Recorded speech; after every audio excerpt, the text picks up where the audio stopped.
Kiki Classic Rock. Thank you for the cake. I haven't tasted it yet, but I will as soon as after dinner. All right, wait, does it look good?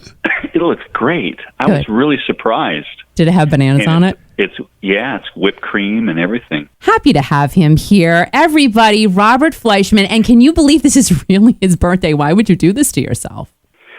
Only for you, Kiki. Well, we thank you. But I appreciate it immensely. Truly, I do. It'll be a memorable birthday. Oh, do you have any special plans for the weekends, or? I'll probably see my brother, and I'll probably see my mother-in-law, and tomorrow and tonight after I'm off the air with you. Violet and I are going to go to have dinner, and then we'll come back, and then we're going to have some beautiful birthday cake that Kiki sent to me all the way from Rhode Island. Cool. And I received it this afternoon, and it's a chocolate whipped cream banana cake, and it is really going to be delicious. I know it is. And so I really appreciate it, and that's what Kiki did for me, folks. Nice. Very nice. And Al. Yeah, you got to include him too. I know. It's you have to say thank you to him, because if not, he's going to be like, he didn't say thank you to me. And I'll say, well, I'll say thank you for him. But anyway. Robert, the check is in the mail. Don't Would worry. you go away? Goodbye. So, Robert, I didn't know you like to go antiquing. I go to I look at mid-century furniture. Oh, MCM, mid-century modern.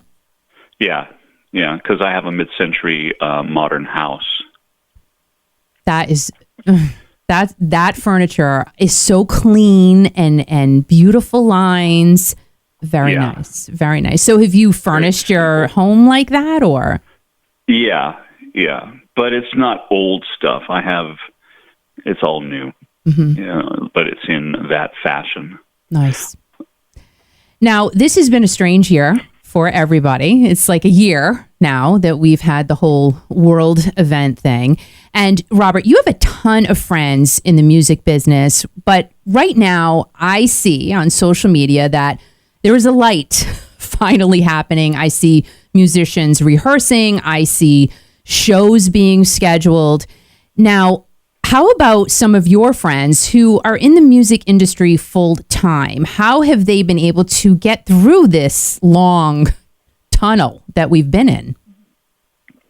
Well, some of them that I know are doing a lot of session work because they can't go on the road. Mm-hmm. And then also they're doing projects where they're making albums or records and getting ready to put out their projects, because all this time everybody's sort of been incubating, Mm-hmm. So in myself, I'm just been recording with all my new sort of like approach towards music, with doing a lot of electronica music right now, and I've been buying a lot of synthesizers and modules, and I'm into Euro racks and synths, and so I've been getting really deep into that, and that's a big learning curve in itself. It's like a whole new language, mm-hmm. But I love it because it's so adventurous, and you just really don't know what you're going to get. And sometimes it comes out really sonically just beautiful. So you capture it, you record it. So I've been doing that and doing it in song form.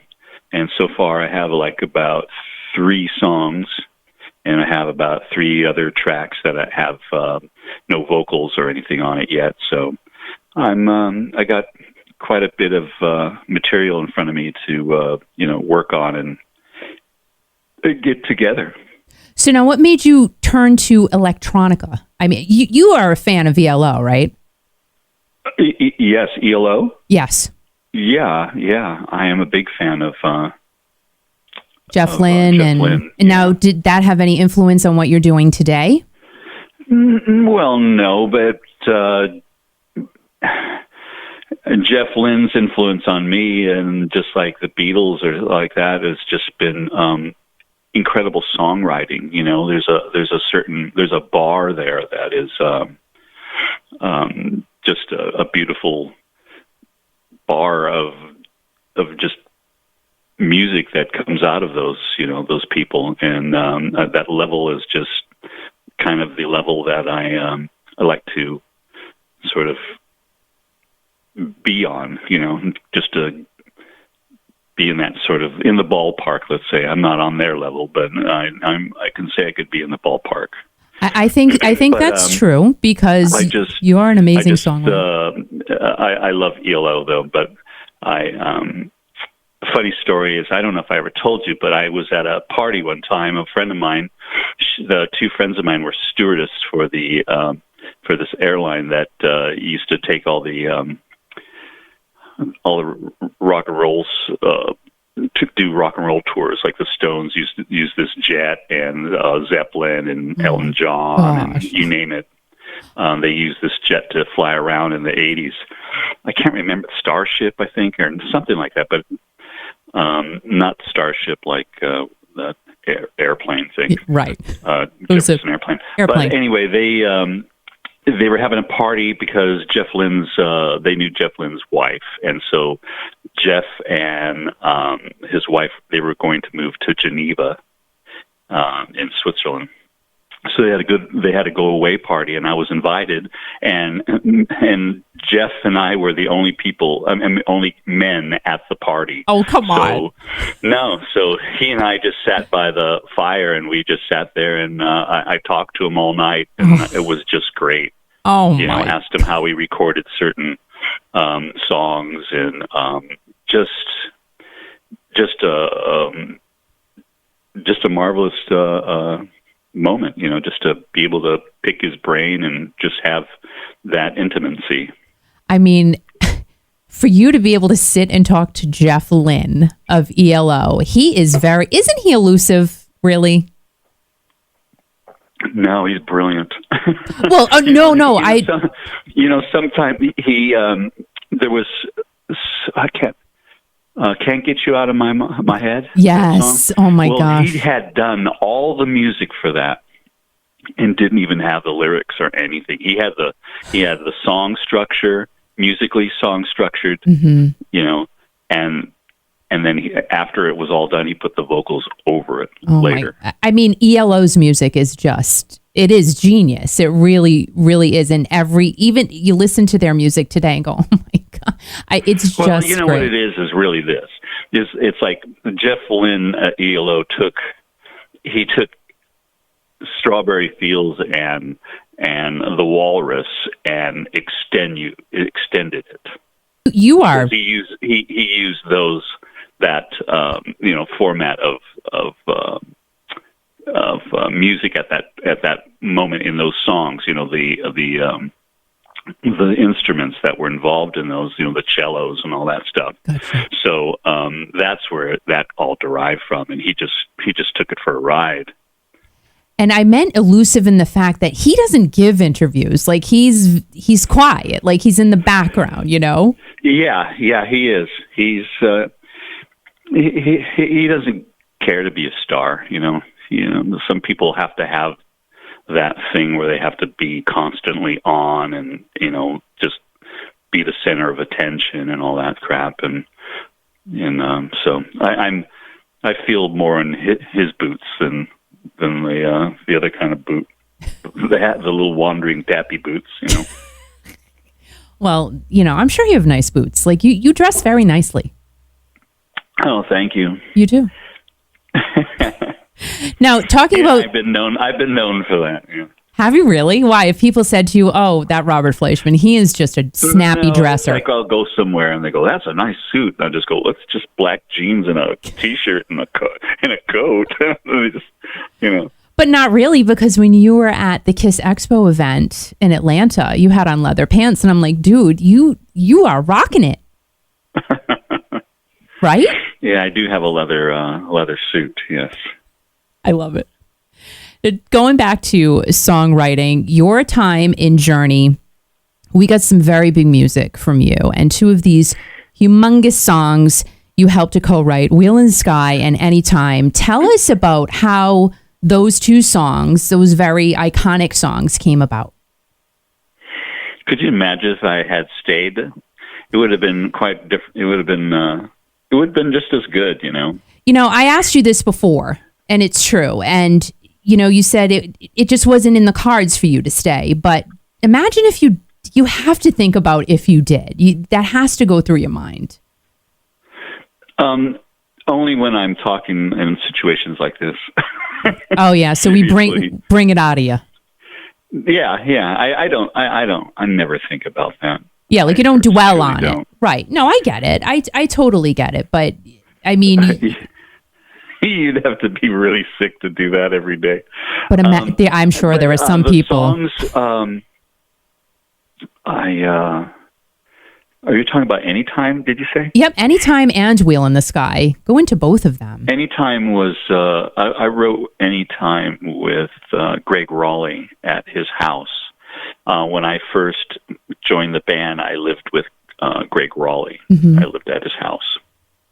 So Greg had a beautiful white Steinway piano in his in a den downstairs, and he was playing it, and I came up with a melody, and I think I wrote the lyrics like within the day, or like within a couple of hours.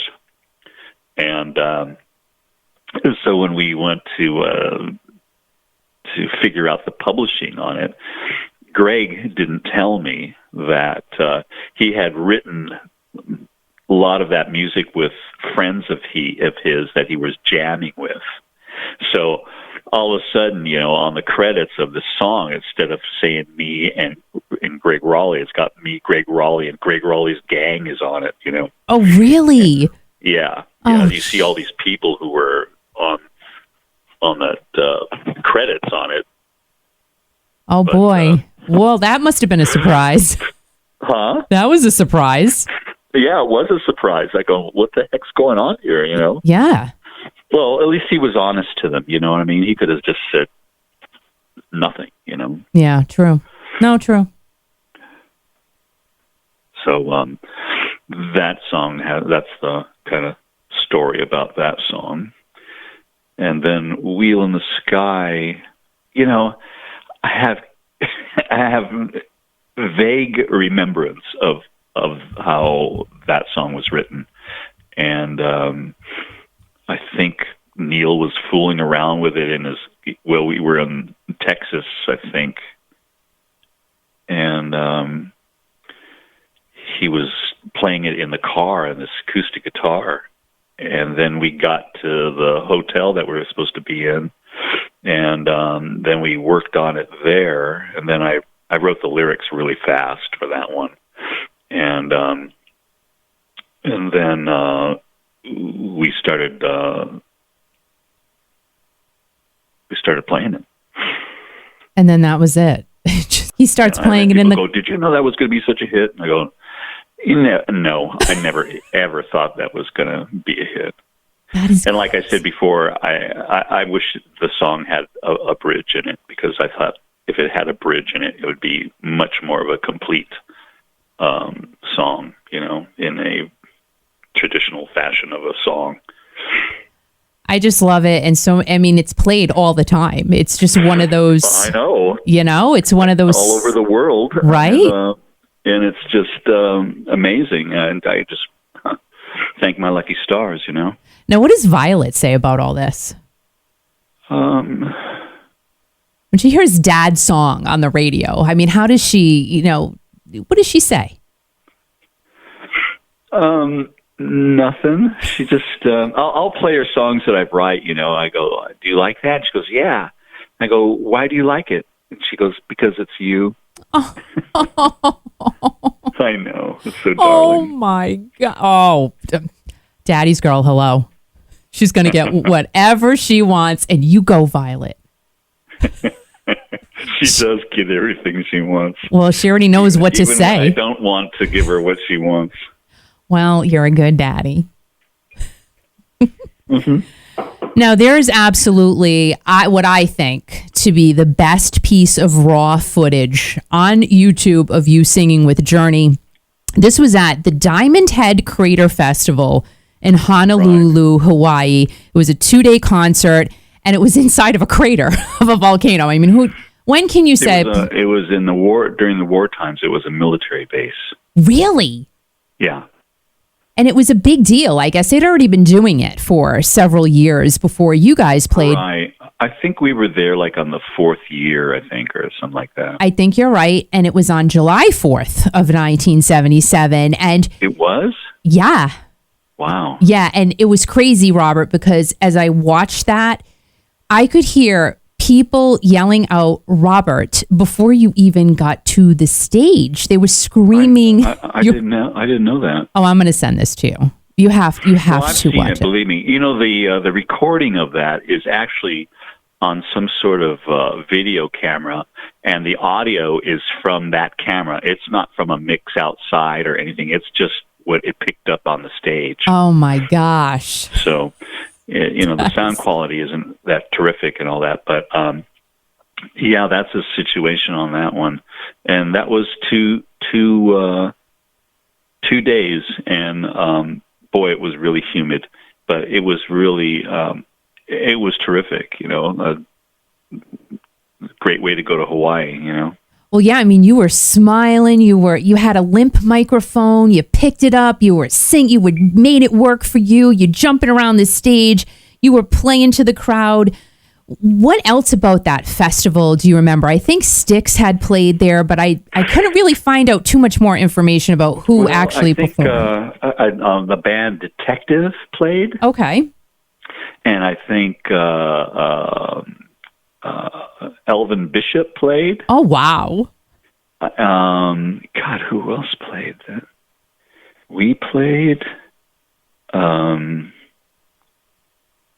don't remember who else played. That's kind of wild.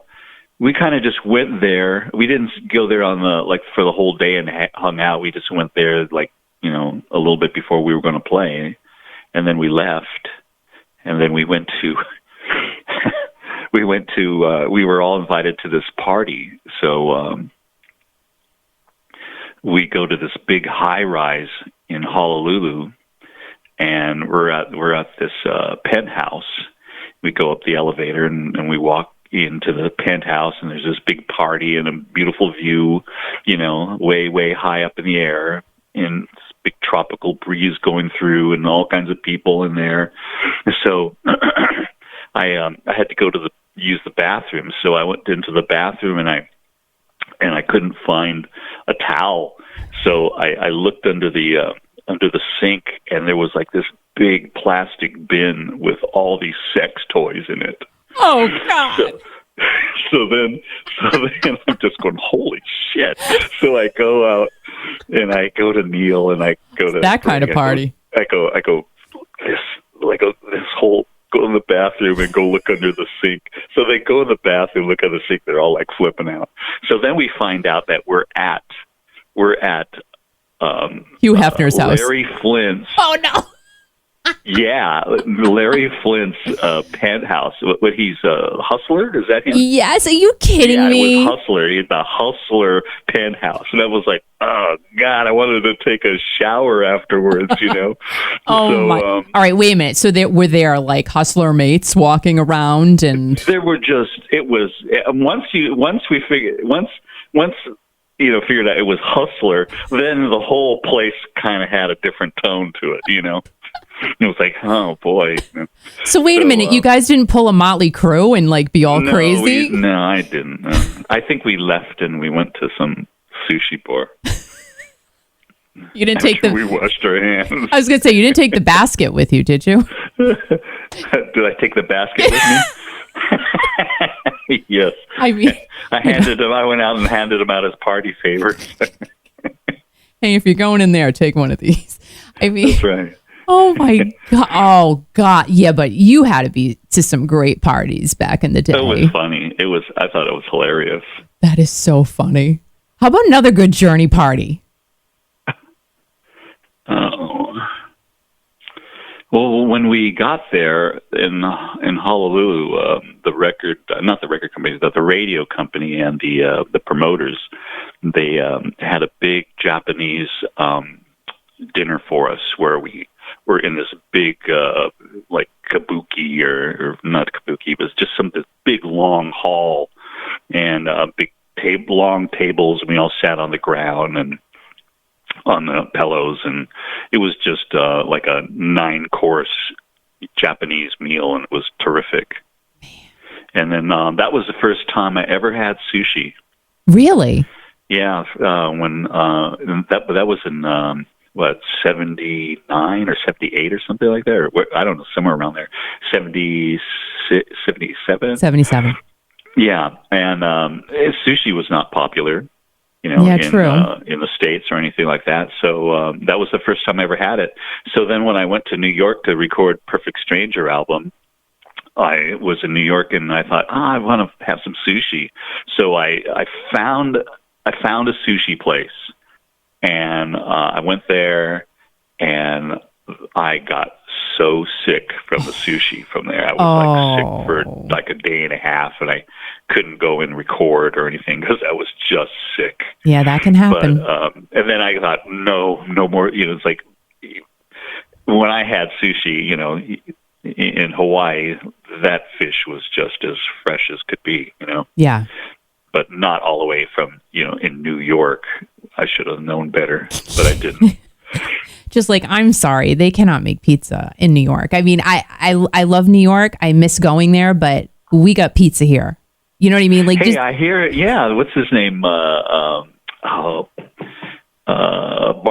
guy. What's his name? David Portnoy. Oh, David Portnoy. Yeah.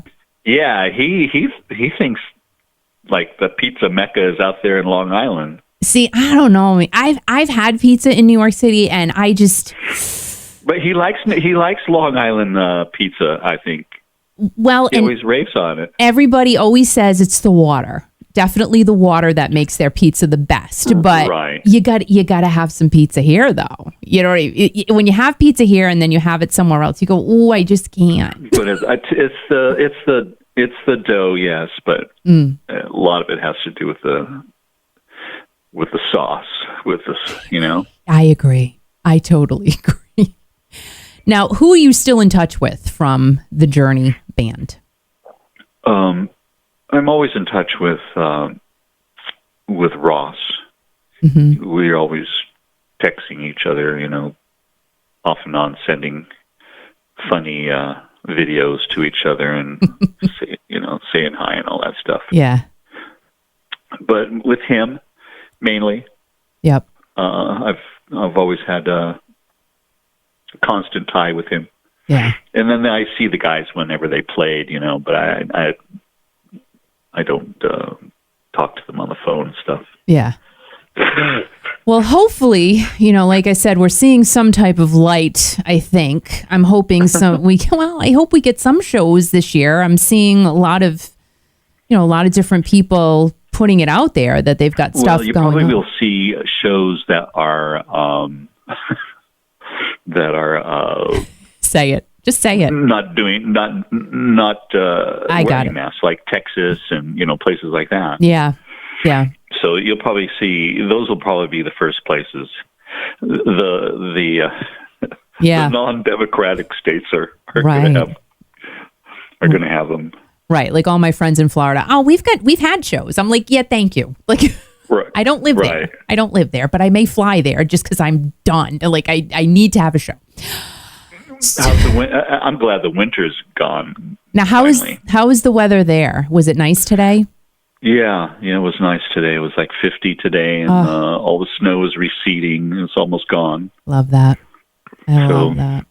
And the birdies are coming out, Oh, they wake me up every day, and I'm like, I love you, birds. I love you. Wake me up at 4 a.m. I don't care. The geese are like quacking, and well, they're not ducks, they're geese, but they are just loud, and I love it. I'm so happy. You have quite a rural setting in your backyard, right? Don't you have a lake right next to you or something? We do. It's a pond. Or a pond? Yep. And it was very dry last summer, so I'm really hoping it does not dry up this summer because really? Yeah.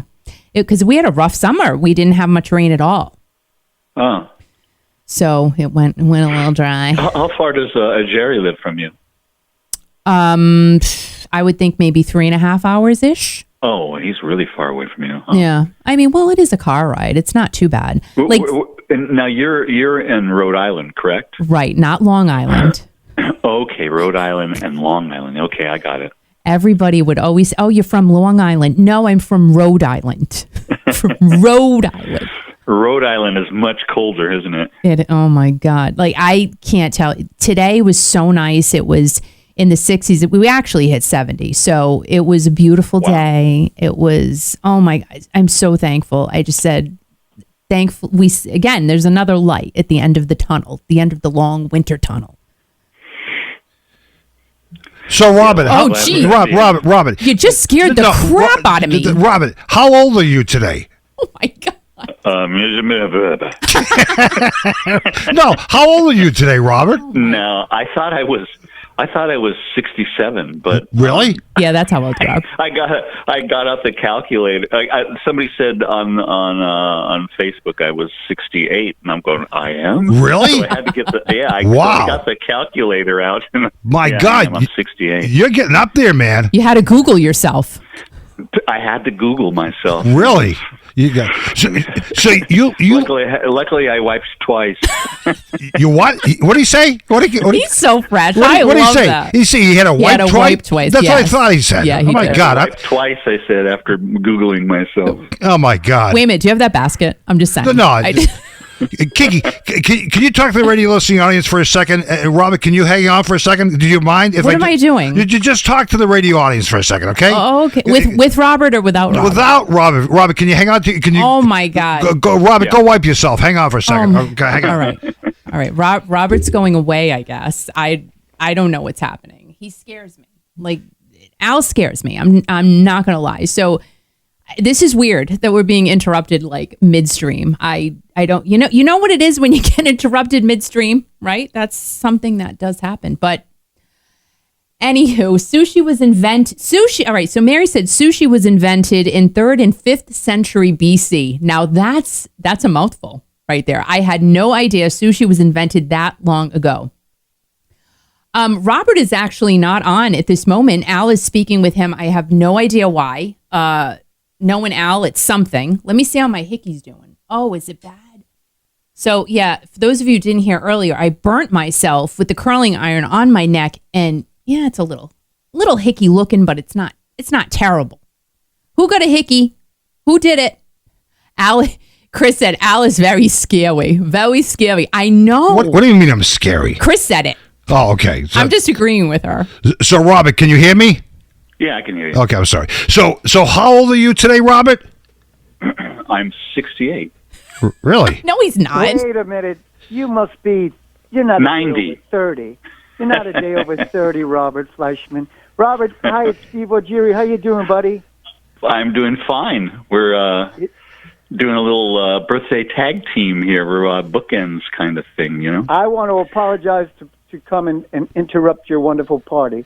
You're always a pleasure, and you can always interrupt anytime, and it's not interrupting me, believe me. I want to say I think I've spoken to you within the last month more than my wife. So that's not actually. Oh my God, but Steve! The point is. Yeah, what is the point? It's an honor, man. I'm happy to wish you a very happy birthday. Thank you so much. I hope you're doing great, man. Hey, I want to say one thing. When you were kind enough to call in on my birthday, I didn't get a chance to tell you how much I love, and aside from your music, I love and respect your art. That's your paintings and your graphics and all your design. And that's something I don't, it really is brilliant. And someday on my wall, I'm going to have a FLEISCHMAN original. I know I will. Oh, all right. Well, you're going to have to cash in that royalty check, Yeah, and I'm also going to have to come by. So I'm going to have to swing by someday. Oh, my God. I'd love to have you. No, I don't know whoever wants to come to Wisconsin, but I want to see your there's a place I here. want to see your place. Yeah. Everybody wants to see my place. Well, you're more than welcome to. I'd love to have you. You kidding? So, Steve, the Steve, Cary Grant of rock and roll at my house. You kidding? That's a pleasure. So let me ask you one quick question. Are you wearing your birthday suit today? Jesus. I'm always wearing my birthday suit, but I usually cover it. Oh my God! Fashionably covered. He covers it with that basket from Larry Flynt's house. Kiki? Steve, this is ridiculous. I love you. Hi. I miss you guys. We miss you more. Trust me, more. Well, listen, this is the anniversary of when the earth stood still, and I think it's starting to shake loose a little bit. So I want to wish you guys all the best, Robert. Thank you. Here's to happier days. That will soon be here again. When you come out and play when you come to play out here in Wisconsin, you give me a shout because I will come out and see you. We'll do. Or if you're in Chicago, because I go up there too. Oh, sure you do. So where are you, in Milwaukee-ish? No, I'm like 30 minutes from Milwaukee, and I'm an hour and a half to downtown Chicago. Listen, I have I shouldn't do this on the phone. No, one do of it. my favorite friends and one of the greatest guitar players that I ever worked with, Brooks St. James from a band called Psycheto. He's in your neck of the woods. You guys should get together. Swear to God. Anyway. Where's he? He lives in Chicago? He's in Milwaukee. Oh, Milwaukee. Yeah. No, that's interesting. Yeah. And you know what he is? He's old school. Give me a tube amp. He plays his butt off. He's wonderful. He's just the kind of guitarist I'm sure you have a list full and an army full, but you can never have enough great guitars. Or friends. Yeah, that's true. That's true. As friends, yes. Okay. He's the best of the best, and you'd love him. Is he on Facebook? He is. Brooks St. James is his name. It's an easy name. That is his name. Brooks St. James. Yeah, Steve, why don't you send us the information? We'll forward it to Robert. All right? Oh, I got it. You got it? Or either way, that's fine. Okay, great. Yeah. So how's your son? You know what? We just got our first shot yesterday. We got our first shot of our vaccine, and we're looking for. Well, aside from our arms hurting, we're looking forward to getting back to work in a couple of months because we just want to turn this thing around and start playing music again. Right? Your son plays with you, right? He started playing drums with us about a year. Well, we haven't. Yeah, just shortly before everything came to a screeching halt. Yeah, he did about a half a dozen shows. He was wonderful. I think that is terrific. He's great. That must be something else to look behind you and see him there, him behind you playing the drums. It must be something really great. Pretty funny. Yeah, I think it's terrific. So, again, happy birthday, my man. All righty. You take care, my friend. Robert, you are golden. Hey, everybody out there in Kiki land, Kiki.com. No, it's Kiki.fm, Steve. Gotta get it right. Al, I did that for you, babe. You're a pain in my ass. Oh, my God. Take care, everybody. Have a great night. Steve, thank you so much. We will see you soon. Thank you. Bye now. Happy birthday, Robert. You're the best. Be well. Thank you. You too. Thank God, he does the bust my buttons, doesn't he? He does it all the time. Like nuts. He's just like, oh my God, he just does it just to make me upset. Robert Fleischman in one hand and Steve Ogier in the other. Like, oh my, hello. Well, Robert was nice enough to call him for Steve Ogier's 90th birthday a few weeks ago, and Steve reached out to me. He says, "Can I reach Robert a happy 90th birthday?" And I says, "Oh, that's great. You guys can go in a rocking chair. That'd be great. That's fabulous." Right. Yeah, they're not ready for that yet. All right. All right, Al, goodbye. Goodbye. No. Like, how cool is that? Well, it was put together by you, so it was pretty cool. It wasn't me, though. It's all this guy. I mean, because you know how much of a pain in the ass he is. I mean, how many times has he called you? Just say it. Just twice. Oh, all right. You got away with it really easy. Really, really well, easy. Look at, when you're going to put something together, you got to make sure it all sticks and stays as it's supposed to be. So No. it works. So he You're does right. it. You're right. He's your audio slave. Yeah. I love that. I love having that. Yeah, thanks a lot.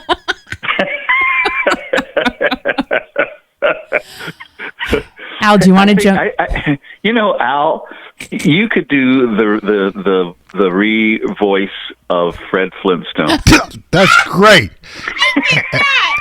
And you could be Bonnie Rubble. How's that?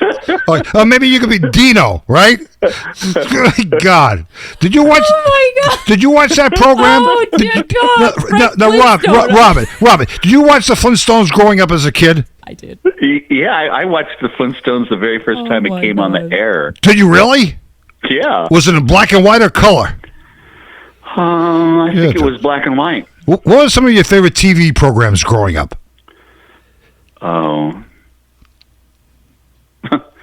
I liked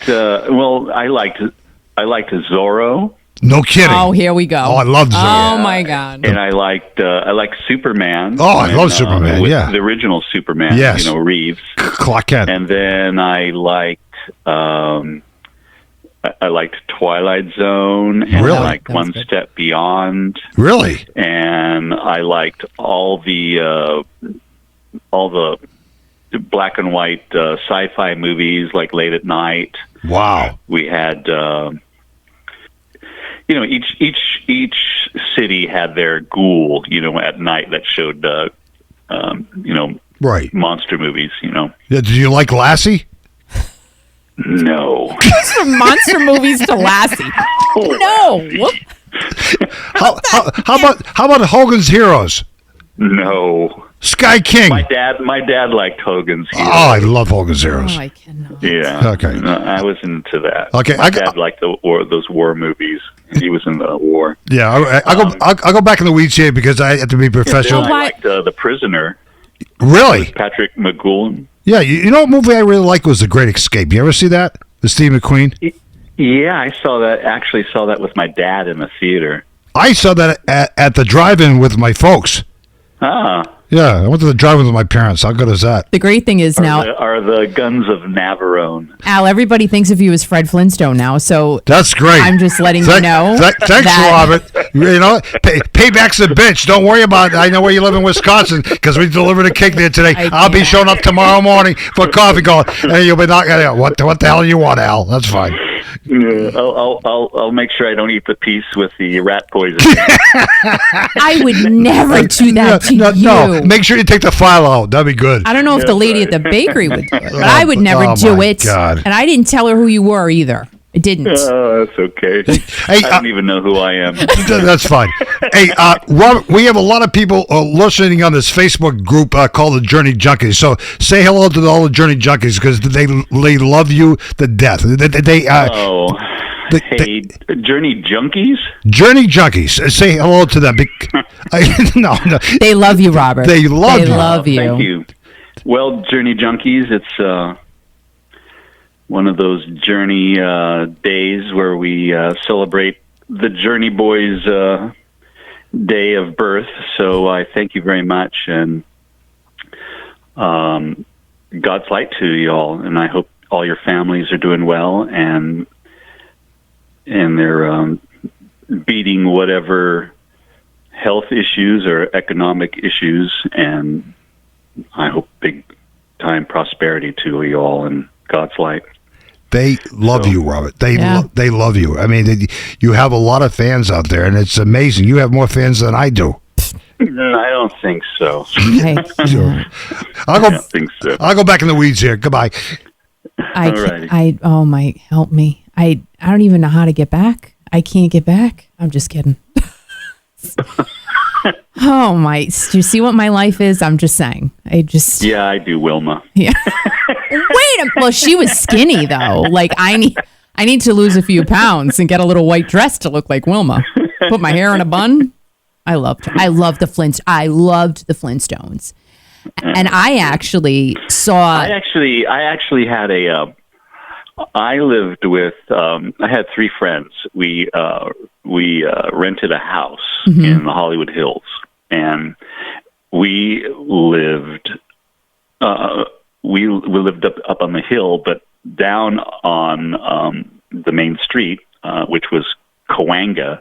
We lived up in the hills, and then you could look down, and there was Hanna-Barbera. Oh. And Hanna-Barbera, that's where they did all the Flintstones and Woody Woodpecker and all that stuff.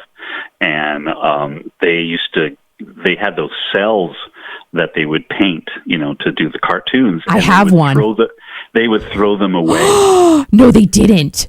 Yeah, they would throw all those cells in a bin out I used to see them dump those things in a trash bin. And then later on, I would see people diving in the dumpsters for those things.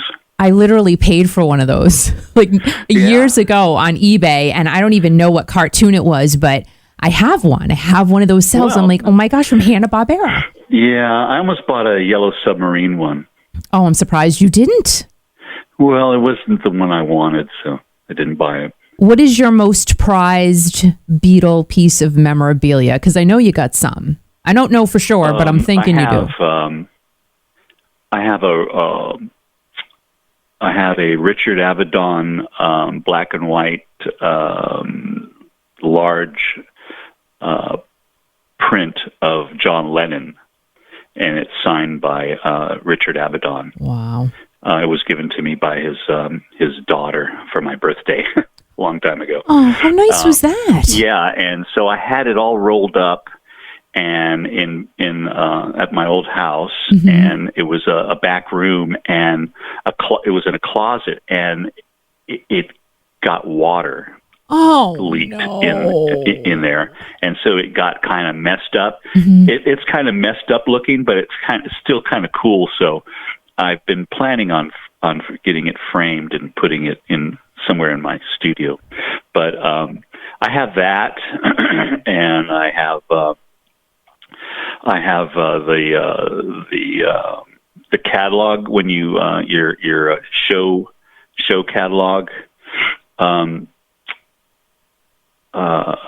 the Beatles, when I went to see the Beatles when I was a kid at the Hollywood Bowl. Oh my God, you still have that? And then I have the other one that when I saw them at Shea Stadium. That's crazy. You could Shea Stadium, at Dodger Stadium, excuse me. You probably could have that poster restored, I'm thinking.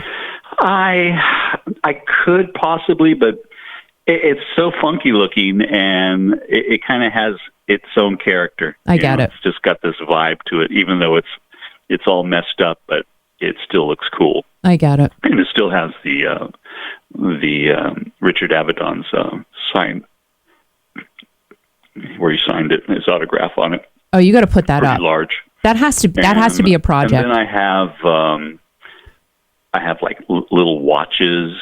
I have a lot of original Beatle pins and fan club pins where the Beatles where you look at them and they what do they call this? Where they like those Cracker Jacks? Yeah, like the 3D things. Those or holographic, where it flips back and forth. It says Beatles and it shows John or Paul or Ringo, whatever. Oh my gosh! And so I got a lot of stuff. Actually, I had a friend who used to knock down buildings, and he was knocking down this building in Bakersfield in California, and in this building was a room where there was canisters of film. And on one of the film canisters said Beatles. So he gave that to me, and it's like a 8 or 16 millimeter film of the Beatles getting off of a plane. Are you kidding? Yeah. Oh my gosh. That is the coolest. So, yeah, and it was like the canister's all, weathered and everything, but the film was fine. I still have it. And what else do I got a bunch of stuff, pins and things like that. Now, do you ever pull any of it out and just look at it and, you know? Yeah, I have. I've been planning to get it all put into one box, Yeah, you should do that. So, you should totally do it. Yeah. And one of the questions I was going to ask you, your love for the Beatles, you really do have a big passion for the Beatles. What is something from them that you put into what you do every day?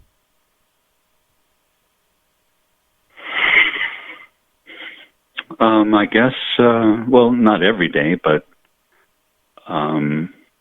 sort of, sort of what would you kind of shoot for your goal, just kind of, they were so, they wrote such beautiful melodies. I mean, they would do a melody and you'd hear it the first time and you would know it when you heard it the second time, you know what I mean? Mm-hmm.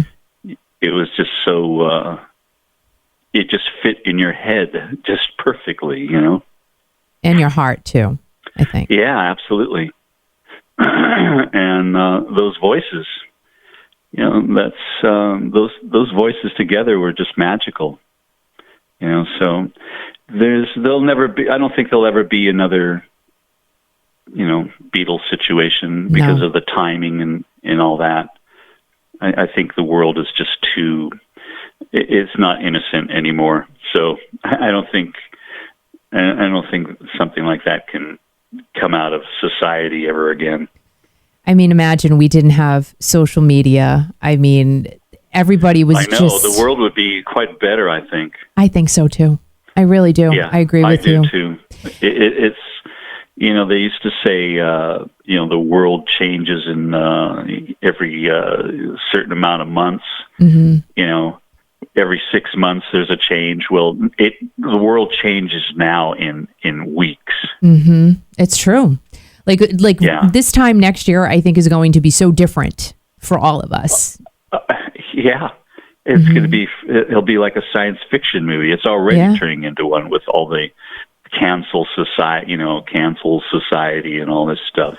And that was one thing. Like my son said, "Oh, Mom, did you know if you part your hair on the side, it means you're really old." And I'm like, well, I like parting my hair on the side. And that Eminem is getting canceled. So I said, well, I don't know who makes these rules, but apparently these are things that are happening. So I tried to part my hair in the middle tonight just because I didn't want to fall into that whole thing. But I think about how we were listening to the radio, literally listening to the radio and talking on the phone. I loved those days. I really loved those days. Yeah, well, now the radio doesn't talk to you. The radio tells you. Right. Or you tell your Alexa to do something, like clean the floor or something. Alexa, load the bong. Well, hey, I mean, whatever works for you. You know what I mean?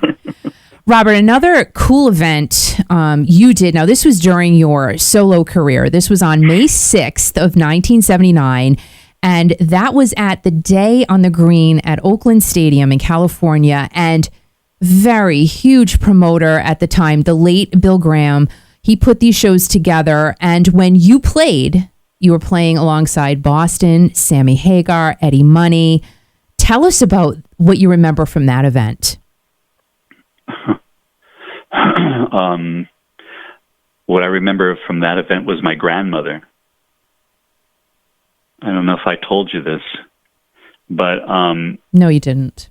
I was on stage, and I think we were into like the second song or so, and all of a sudden I feel this hand on my shoulder, and it's my grandmother.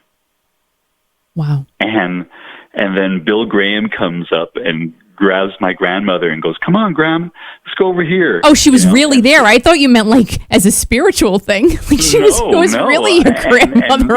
And so I look behind me and there's my aunt, my cousin, my other aunt, an uncle, and my grandmother.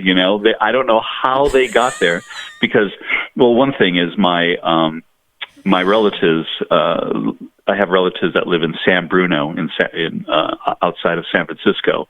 So obviously they heard that I was playing there, and so somehow my cousin, probably told, my cousin's playing tonight, and and we want to see him, and so he got backstage somehow, and he took my whole family with me, but I had no idea.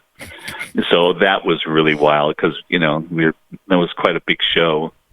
and it was just something I'll never forget. That and Bill Graham taking her to the side, going, "Come on, Graham, let's go over here."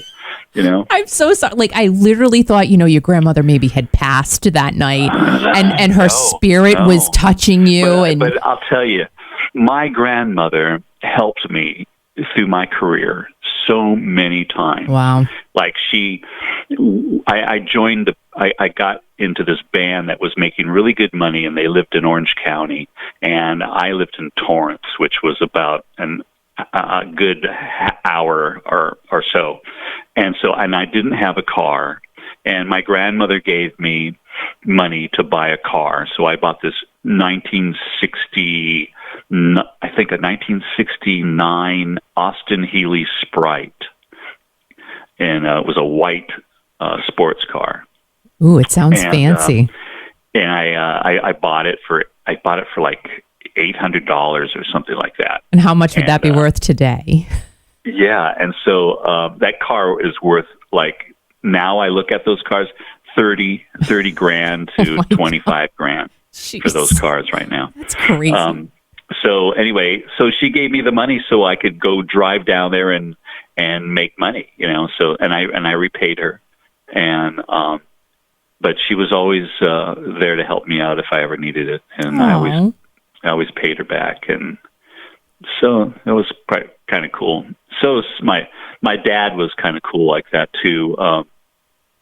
Whenever I was like low on money and stuff, my dad was a stockbroker, so he'd go, "Well, just give me $1,500 and see what I can do," So my dad would, I'd give him $1,500, and in a couple of weeks he would come back and give me like a check for like $6,000 or so, and then I would take my dad out to Beverly Hills, and we'd go to any restaurant that he wanted to go to, and so I had great situations like that. Yeah, it sounds like it. Now, where was your dad a stockbroker, in New York or where? In Los Angeles. In Los Angeles. Wow. Jeez. Did you ever get to go to work with Dad Day? I went there a couple of times. It was kind of funny though. My dad would come home, and we'd be at the dinner table, and he would go, "Yeah, I just made a fortune today," and he goes, "For somebody else." Oh, great. Yeah, right? Yeah. Or he would go, "I lost a fortune for somebody else's fortune," But he always wore it, when he lost somebody's money or whatever, Yeah. Now, but, that didn't happen too many times. Do you dabble in that as well? No, I never did, and I wish I had. Come on. No, I just, I'm just a music bug, I didn't go that route. Yeah. Well, I would just think because you grew up around it, that you would say, "Oh, let me just take a look and see, hey, here's some money I made." And you're right. I just didn't open the box up very, very much. Yeah, I get it.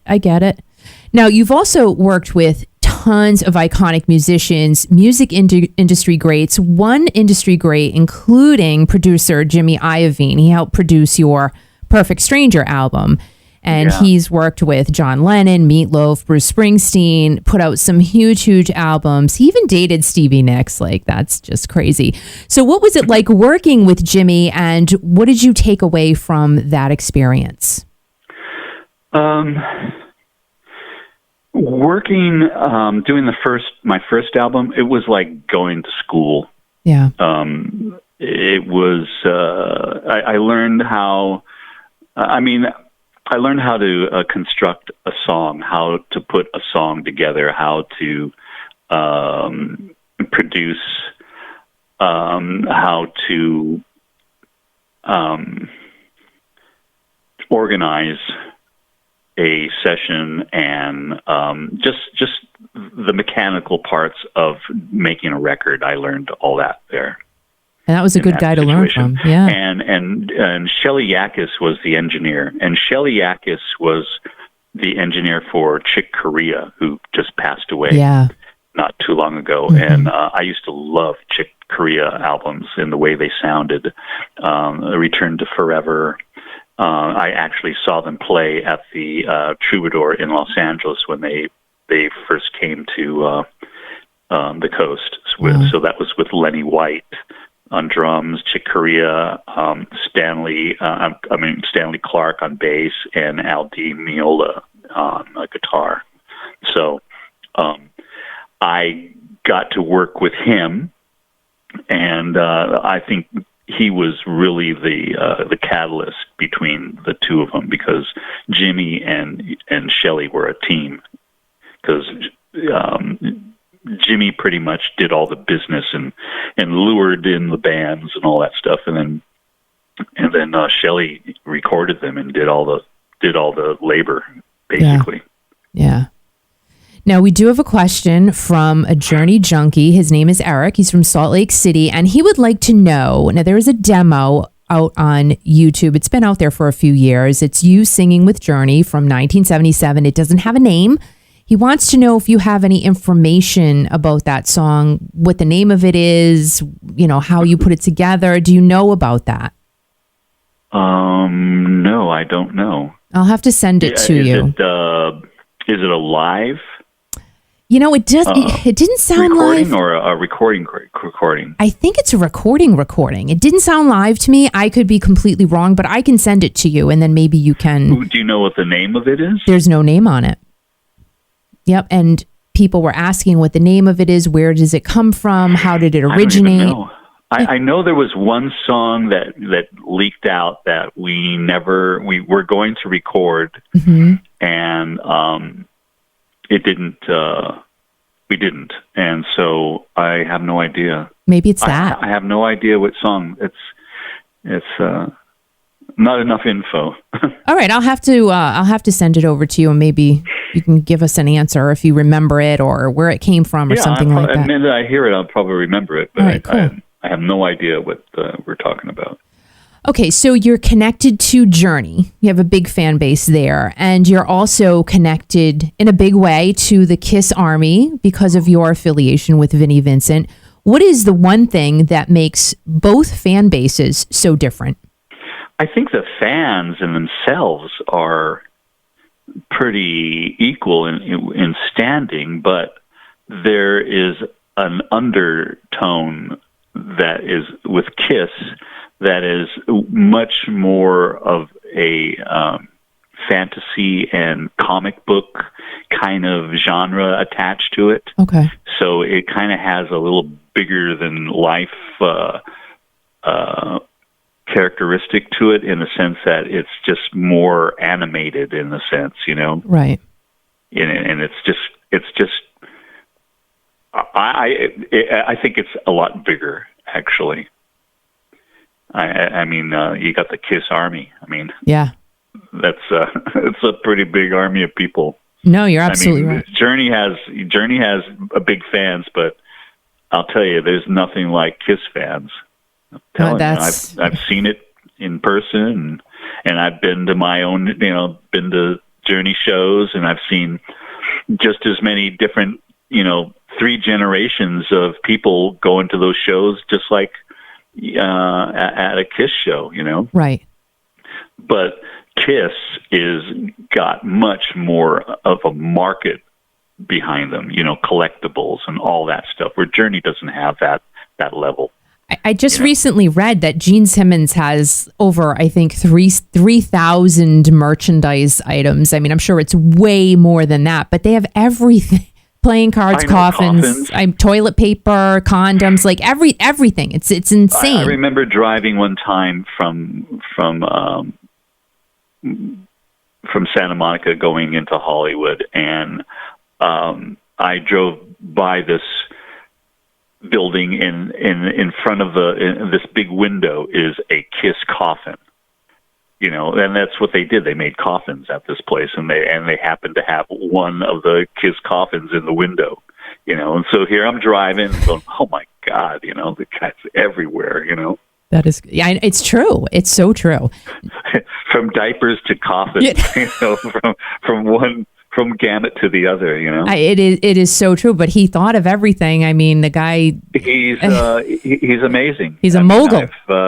I've spent hours with him, and I've talked to him, and had lunch, and I see him, and there's, you can sell ice to ice Eskimos. It's well, hey, Celebrity Apprentice.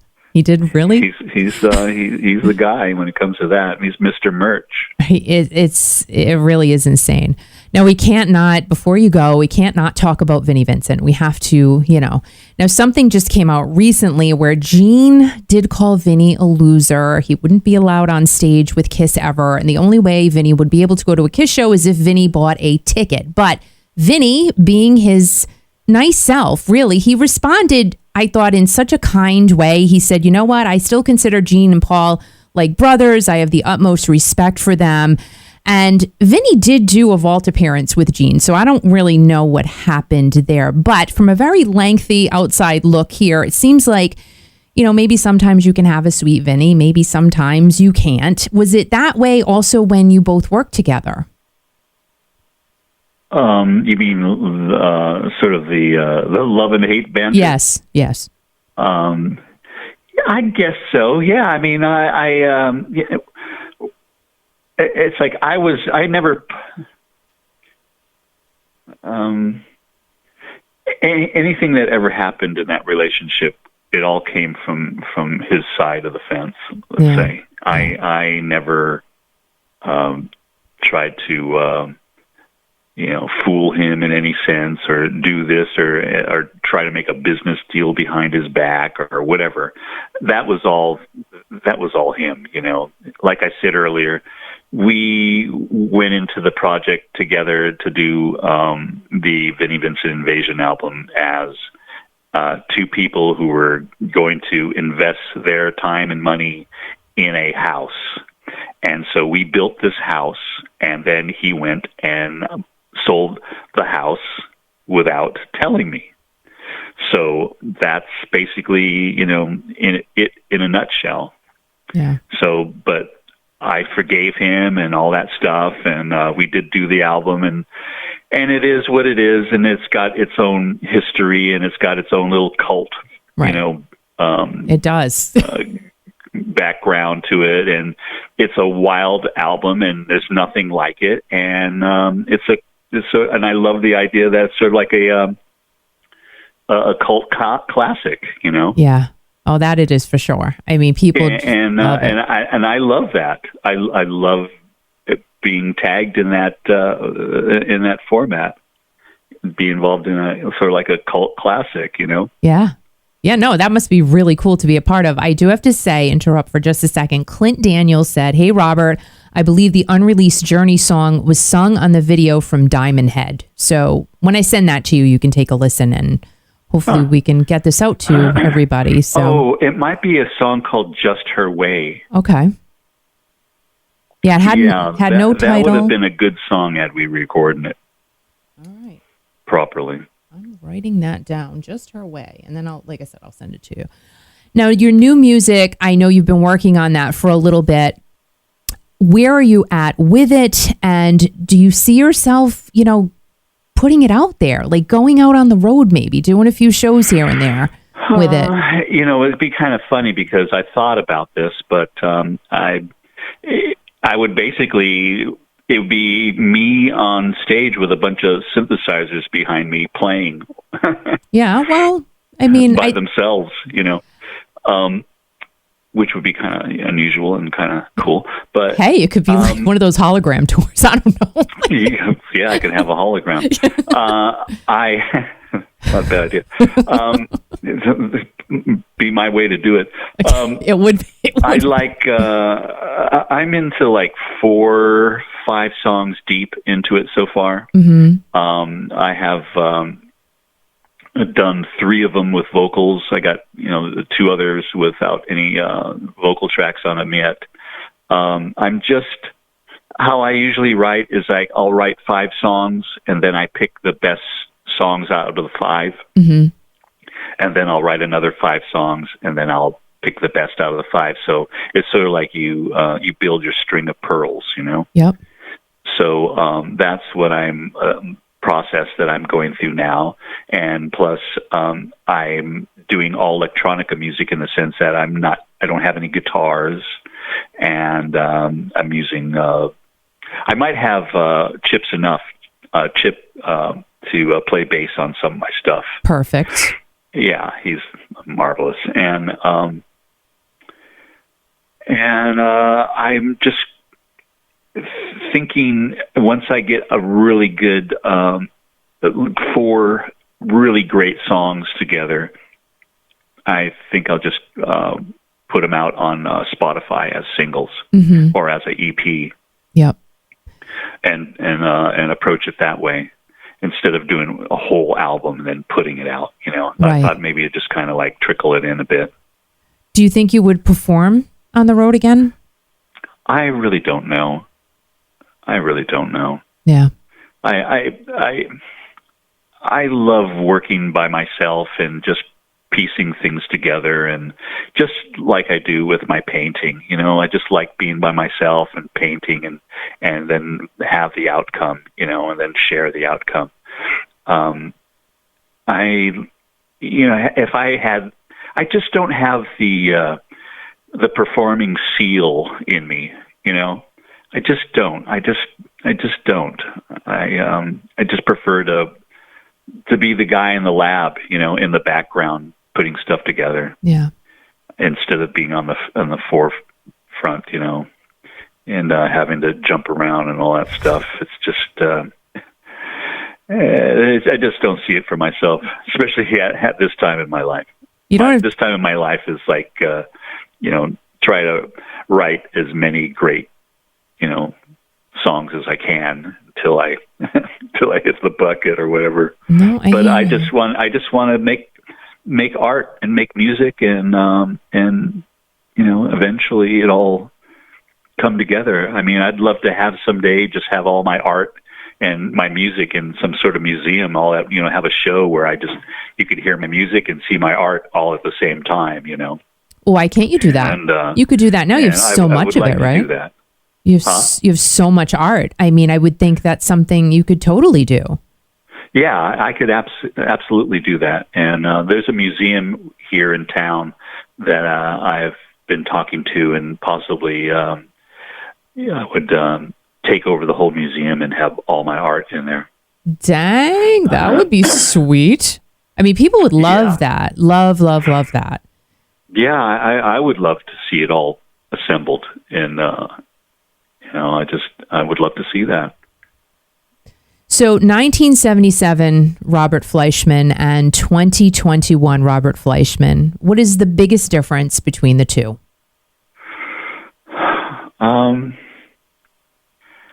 To tell you, not much. Only, just me as myself. I'm pretty much the same person as I was when I was 23, Mm-hmm. I don't feel older or anything like that. I just feel that I have a larger vocabulary in a sense of just being in a sense of worldly and musically and a little get better with your craft and all that stuff. Just time kind of helps and ages you and makes you like wine. Get a little better. As time goes by. Yeah. So, not much. I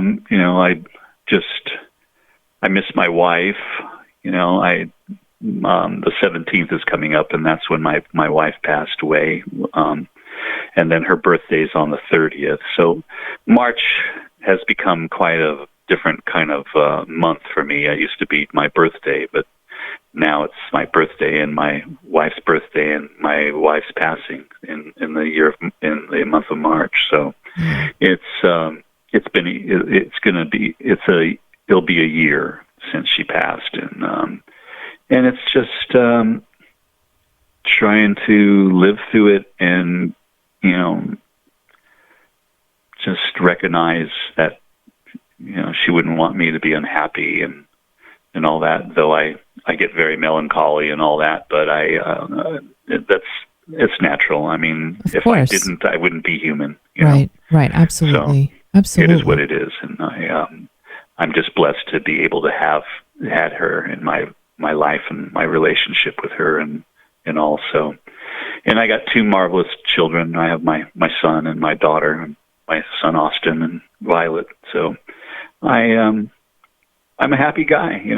I never had to really struggle through life too much. I've always been extremely lucky, and I just thank God. And I thank everybody who has had interest in my career and me as a person. And I just feel blessed.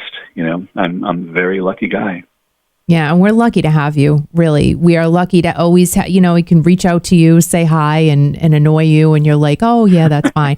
And you're always just so kind and so nice, and we're always thinking about you. You have so many fans, Robert. It's sometimes you might look at it and go, what the, it must be crazy for you, but you've given a lot to all of us, and we totally appreciate everything that you've done. Well, thank you. I hope to give more, so I appreciate it. A very happy birthday to you. We'll be looking out. Thank you, Al, and thank you all on the Kiki.fm. And I really appreciate it. Thank you, Kiki, and hopefully we'll speak together with each other soon.